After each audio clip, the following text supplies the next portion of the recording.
आज या ठिकाणी महाविकास आघाडीचे नेते, मनसेचे नेते सगळे एकत्रच दिसून आलेले आहेत। मुद्दा होता मतदार यादी संदर्भात। तुम्हाला वाटतं की मोर्चामुळे न्याय मिळू शकतो? आता मोर्चामुळे आम्ही सरकारकडून न्यायाची अपेक्षाच करत नाही, कारण सरकार जर न्यायप्रिय असतं तर मोर्चा काढायची गरजच पडली नसती। हा मोर्चा हा लोकांमध्ये जाण्यासाठी आणि लोकांना जागृत करण्यासाठी आहे की तुमच्या मतांवर दरोडा पडलेला आहे, तुमच्या मतांची चोरी झालेली आहे। पुन्हा नव्याने साहेब म्हणाले तसं कुठला तरी बाहेरचा ॲनाकोंडा येऊन त्याने इथल्या लोकांना गिळंकृत करू नये, इथला विकास गिळंकृत करू नये, यासाठी सजग राहावं लागेल।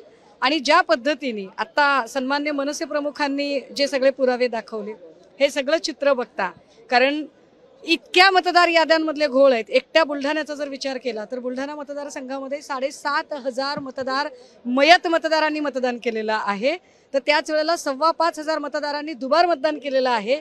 एक कुटुंब असं आहे की ज्या कुटुंबामध्ये शेख, जैन आणि कांबळे असे 3 लोक एकाच कुटुंबात राहतात, हे फार विशेष आहे।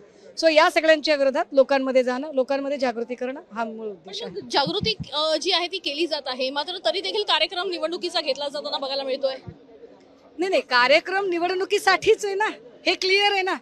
कारण निवडणुकीमध्ये जर आम्ही इतकं मत देत आहोत आणि ती मतं दिलेली एक चांगलं सुशासन सरकार स्थापित व्हावं म्हणून लोक मत देतात, पण त्या मतांवर जर दरोडा पडत असेल आणि निवडणुका या निव्वळ चोरीमारीचा कार्यक्रम होत असेल तर हा चोरीमारीचा कार्यक्रम थांबला पाहिजे।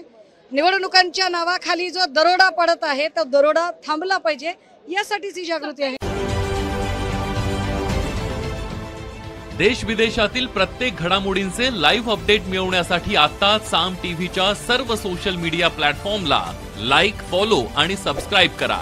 तसंच सर्व नोटिफिकेशनसाठी बेल आयकॉन प्रेस करायला विसरू नका।